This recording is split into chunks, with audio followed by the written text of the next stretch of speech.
Hello guys, ಎಲ್ಲರೂ ಹೇಗಿದ್ದೀರಾ? ಚೆನ್ನಾಗಿದ್ದೀರಾ ಅಂತ ಭಾವಿಸ್ತೀನಿ. ನಾನಿವತ್ತು ಮಾತಾಡೋಕ್ಕೆ ಬಂದಿರೋ ವಿಷಯ ಏನಂತಂದರೆ ನಮ್ಮ ರೋಹಿತ್ ಆನೆ ಬಗ್ಗೆ ಸ್ವಲ್ಪ ತಿಳಿಸ್ಕೊಡೋಣ ಅಂಥೇಳಿ. ರೋಹಿತ್ ಆನೆ ಎಲ್ಲರೂ ಹೇಳ್ತಾ ಇದ್ದಾರೆ ಇವನ್ನ ಕ್ಯಾಪ್ಚರ್ ಮಾಡಿದ ಆನೆಯಾಗಿ, ಅಥವಾ ಕೆಡ್ಡ ಕ್ಯಾಪ್ಚರಲ್ಲಿ ಸಿಕ್ಕಾಕೊಂಡಿದ್ದು, ಅಥವಾ ಯಾರಿಗೂ ತೊಂದರೆ ಕೊಟ್ಟು ಹಿಡ್ದಿರೋದು ಅಥವಾ ಸುಮಾರು ಜನ ಹೇಳ್ತಾ ಇದ್ದಾರೆ. ಬಟ್ ಆದರೆ ರೋಹಿತ್ ಆನೆ ಹಿನ್ನೆಲೆ ಏನು ಅಂದರೆ, ಇವನು ಕೂಡ ನಮ್ಮ ದಸರಾ ಭೀಮ ಇದನ್ನಲ್ಲ, ಭೀಮನ್ ಥರ ಸಿಕ್ಕಿದ್ದಾನೆ. ಇವನು 6 ತಿಂಗಳ ಮಗು ಇದ್ದಾಗನೇ ತನ್ನ ತಾಯಿಯಿಂದ ಬೇರ್ಪಟ್ಟು, ಅದಾದ ನಂತರ ನಮ್ಮ ಅರಣ್ಯ ಅಧಿಕಾರಿಗಳು ಇವನನ್ನು ಸೆರೆ ಹಿಡಿತಾರೆ. ಅಂದರೆ ಅದನ್ನು ಬಂದು ಟೇಕ್ ಕೇರ್ ಮಾಡ್ತಾರೆ. ಸೊ ಅದು ಹೇಗೆ ಅಂತ ನಾನು ಹೇಳ್ತೀನಿ ಕೇಳಿ. ನಮ್ಮ HD ಕೋಟೆ ತಾಲೂಕಿನ ನುಗು ಡ್ಯಾಮ್ ಏನಿದೆ, ನುಗು ಡ್ಯಾಮ್ ಹಿನ್ನೀರಿನ ಪ್ರದೇಶದಲ್ಲಿ ಎಲ್ಲ ಆನೆಗಳು ಸಹಜವಾಗಿ ಮೇಯೋಕ್ಕೆ ಬರ್ತವಲ್ವ. ಹಾಗೆ ನಮ್ಮ ರೋಹಿತನ ತಾಯಿ ಆನೆ ಯಾರಾಗಿರ್ಬೋದು, ಅಥವಾ ಅವರ ಏನು ಆನೆ ಪರಿವಾರ ಏನಿದೆ ಎಲ್ಲ ಮೇಯಕ್ಕೆ ಬಂದ ತಕ್ಷಣ ಈ ಆನೆ ಮಿಸ್ ಆಗೋಗಿದೆ, ಅಂದರೆ ರೋಹಿತ ಮಿಸ್ ಆಗೋಗಿದ್ದಾನೆ. ಅದಾದ ನಂತರ ಅಲ್ಲೇ ಇದ್ದಂಥ ನಮ್ಮ ಅರಣ್ಯ ಅಧಿಕಾರಿಗಳು ಏನು ಗಸ್ತು ಹೋಗ್ತಾರಲ್ವ, ಆ ಟೈಮಲ್ಲಿ ನೋಡಿ ಆನೆಯನ್ನು ಸೆರೆ ಹಿಡಿದು ನಂತರ ತಗೊಬಂದು ಒಂದು ರೆಸಾರ್ಟಲ್ಲಿ ಸಾಕ್ತಾಯಿರ್ತಾರೆ. ಆವಾಗ ನಮ್ಮ ಬಂಡೀಪುರದಲ್ಲಿ ರಾಂಪುರ ಕ್ಯಾಂಪಲ್ಲಿ ಅಷ್ಟೊಂದು ಇಂಪ್ಲಿಮೆಂಟ್ ಇರಲಿಲ್ಲ. ಸೊ ಬಳ್ಳೆ ಕ್ಯಾಂಪ್ ಇತ್ತು, ಬಟ್ ಆದರೆ ಬಂಡೀಪುರದಲ್ಲಿರುವಂಥ ಕ್ಯಾಂಪೆಲ್ಲ ಅಷ್ಟೊಂದು ಇಂಪ್ರೂವ್ಮೆಂಟ್ ಇರಲಿಲ್ಲ ಕಾರಣಕ್ಕೆ ಇವರೊಂದು ರೆಸಾರ್ಟಲ್ಲಿ ಸಾಕ್ತಾರೆ 6ರಿಂದ 8 ತಿಂಗಳು ಮಗುವರೆಗೆ. ಅದಾದ ನಂತರ ನಮ್ಮ ಮೈಸೂರು ರಾಣಿ ಏನಿದ್ರು, ನಮ್ಮ ಮೈಸೂರು ರಾಣಿಯ ಅದನ್ನ ಆನೆನ ಗುರುತಿಸಿ ವಿಶ್ವಲಕ್ಷ್ಮೀ ದೇವಿ ಅಂತ, ಓಕೆ, ವಿಶ್ವಲಕ್ಷ್ಮೀ ದೇವಿ ಅಂತೇಳಿ ಅವರು ತನ್ನ ಈ ಆನೆನ ದತ್ತು ಪಡ್ಕೊಂಡು ಹೆಚ್ಚು ಕಮ್ಮಿ 10 ವರ್ಷ ಅಷ್ಟು ಸಾಕ್ತಾರೆ. ದತ್ತು ಪಡ್ಕೋತಾರೆ, ಸಾಕ್ತಾರೆ. ಅದಾದ ನಂತರ ಇವನು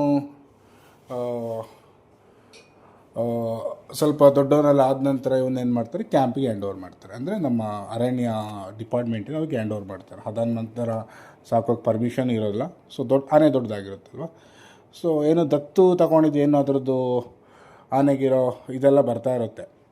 ಸೊ ಅದಾದಮೇಲೆ ಅರಣ್ಯ ಅಧಿಕಾರಿಗಳು ತಗೊಂಡು ಅದನ್ನು ಇನ್ನೂ ಚೆನ್ನಾಗಿ ಟ್ರೈನ್ ಮಾಡಿ 2022 ದಸರಾ ಕೂಡ ಬರ್ತಾನೆ ಅವನು.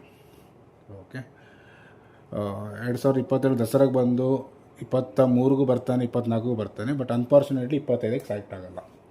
ಇಲ್ಲೇನು ಟ್ವಿಸ್ಟ್ ಅಂತಂದರೆ, ಏನಕ್ಕೆ 25ಕ್ಕೆ ಸೆಲೆಕ್ಟ್ ಆಗಿಲ್ಲ ಅಂತಂದರೆ ಒಂದೇ ರೀಸನ್. 2024ರಲ್ಲಿ ನಮ್ಮ ರಾಂಪುರ ಕ್ಯಾಂಪಲ್ಲಿ ಮೇಲಿಗೆ ಬಿಟ್ಟಾಗ ಸ್ವಲ್ಪ ಮಸ್ತಲ್ಲಿರ್ತಾನೆ. ಯೂಸಲಿ ಮಸ್ತಲ್ಲಿರಬೇಕಾದ ಆನೆಗಳು ಕಂಟ್ರೋಲ್ ತಪ್ಪೋದು ಸರ್ವೇ ಸಾಮಾನ್ಯ. ಸೊ ಇವನು ಕೂಡ ಸ್ವಲ್ಪ ಕಂಟ್ರೋಲ್ ತಪ್ಪಿ ಏನು ಮಾಡ್ತಾನೆ, ಮೈನ್ ರೋಡ್ಗೆ ಬಂದುಬಿಡ್ತಾನೆ. ಅಲ್ಲಿ ಜನಗಳನ್ನ ಸ್ವಲ್ಪ ಎದುರಿಸ್ಬಿಡ್ತಾನೆ. ಅಂದರೆ ಯಾರಿಗೇನು ತೊಂದರೆ ಕೊಡೋದು, ಯಾರಿಗೇನು ಕೊಲ್ಲಲ್ಲ, ಬಡಿಯಲ್ಲ. ಬಟ್ ಆದರೆ ರೋಡಲ್ಲಿ ಬಂದು ಓಡಾಡ್ಬಿಡ್ತಾನೆ. ಸೊ ದಟ್ ಜನ ಎಲ್ಲ ಅನ್ಕೋತಾರೆ ಈ ಆನೆಗೆ ಸ್ವಲ್ಪ ಟ್ರೈನಿಂಗ್ ಆಗಿಲ್ಲ, ಅದು ಟ್ರೈನಿಂಗ್ ಆಗಿಲ್ಲ. ಇನ್ನು ದಸರಾ ಮೂಮೆಂಟಲ್ಲಿ ಹಂಗಾಗೋಗುತ್ತೆ. ಅಂದರೆ ಒಂದು 6 to 7 ಮಂತ್ ಬ್ಯಾಕ್. ಅದಾದ ನಂತರ ಇವನ್ನ ಆ್ಯಸ್ ಎ ಬ್ಯಾಕಪ್, ಅಂದರೆ ಇನ್ನು ಶಾರ್ಟ್ ಲಿಸ್ಟ್ ಆಗೋದೇ ಇಲ್ಲ. ಫಸ್ಟ್ ಆಫ್ ಆಲ್ ಇವನು ಬ್ಯಾಕಪ್ ಎಲ್ಲ ಶಾರ್ಟ್ ಲಿಸ್ಟ್ ಆಗಲ್ಲ. ಇವರ ಪ್ಲೇಸಿಗೆ ಬಂದು ನಮ್ಮ ಬಂಡೆ ಶ್ರೀಕಂಠ ಸೆಲೆಕ್ಟ್ ಆಗ್ತಾನೆ. ಅದಾದ ನಂತರ ದಸರಾ ಮುಗಿದು ನವಂಬರ್ ತಿಂಗಳಾಗಬೇಕಾದ್ರೆ ರಾಂಪುರ ಕ್ಯಾಂಪ್, ನಮ್ಮ ಏನು ಬಂಡೀಪುರ ರಾಂಪುರ ಕ್ಯಾಂಪಿಂದ ಡೈರೆಕ್ಟಾಗಿ ಬಂದು ಮತ್ತಿಗೋಡು ಕ್ಯಾಂಪ್ ಶಿಫ್ಟ್ ಮಾಡ್ತಾರೆ. ಏನಕ್ಕೆ ಅಂತಂದರೆ ಹೈಯರ್ ಟ್ರೈನಿಂಗ್ ಬೇಕು ಅಂತೇಳಿ. ಯೂಶ್ವಲಿ ಏನಾಗುತ್ತೆ ಅಂತಂದರೆ ಆನೆಗಳಿಗೆ ಸ್ವಲ್ಪ ಕಂಟ್ರೋಲ್ ತಪ್ಪಿದಾಗ ಜನಗಳು ಅಂದ್ಕೊಳ್ಳೋದು ಆನೆ ನಾವು ಕಂಟ್ರೋಲ್ ಸಿಗ್ತಾಯಿಲ್ಲ, ಏನೋ ಸಮಸ್ಯೆ ಇರಬೇಕು ಅದು ಇದು ಅಂತ. ಬಟ್ ಇವನು ಸ್ವಲ್ಪ ಹೆಚ್ಚಿನ ಟ್ರೈನಿಂಗ್ ಅಂತ ನಮ್ಮ ಮತ್ತಿಗೋಡು ಕ್ಯಾಂಪ್ ಬರ್ತಾನೆ. ಅಲ್ಲೂ ಕೂಡ ಆರಾಮ್ಸೆ ಚೆನ್ನಾಗಿದ್ದಾನೆ. ವೆಯ್ಟ್ ಗೇನ್ ಆಗೋದಾಗಲಿ ಅಥವಾ ವೀಕ್ ಆಗೋದಾಗಲಿ ಏನೂ ಇಲ್ಲ. ಸರ್ವಸಾಮ ಅಲ್ಲೇ ಇದೇ ರೀತಿ ಇಲ್ಲೂ ಇದ್ದಾನೆ. ಇವನು ಕೂಡ ನಾವು ಭೀಮನ್ ಥರನೇ ಜನ ಜೊತೆನೇ ಬೆಳೆದಿರೋ ಆನೆ ಇವನು.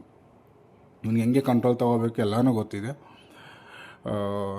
ಅದೇ ನೋಡೋಕ್ಕೆ ಎಲ್ಲರೂ ಹೇಳೋ ಪ್ರಕಾರ ಅರ್ಜುನನ್ ಥರ ಇದ್ದಾನೆ. ಅವನ ದಂತ ಆಗಿರ್ಬೋದು, ಮುಖಶೈಲಿ ಆಗಿರ್ಬೋದು, ನಿಂತ್ಕೊಳ್ಳೋ ಸ್ಟೈಲ್ ಆಗಿರ್ಬೋದು, ಎಲ್ಲನೂ ಕೂಡ ನಮ್ಮ ಅರ್ಜುನ್ ಥರನೇ ಕಾಣ್ತಾನೆ.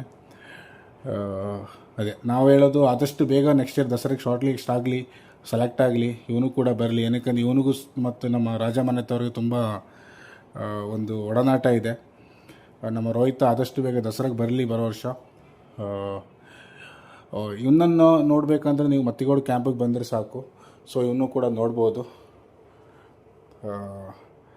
ಇಷ್ಟು ನಮ್ಮ ರೋಹಿತನ ಬಗ್ಗೆ ಮಾಹಿತಿ.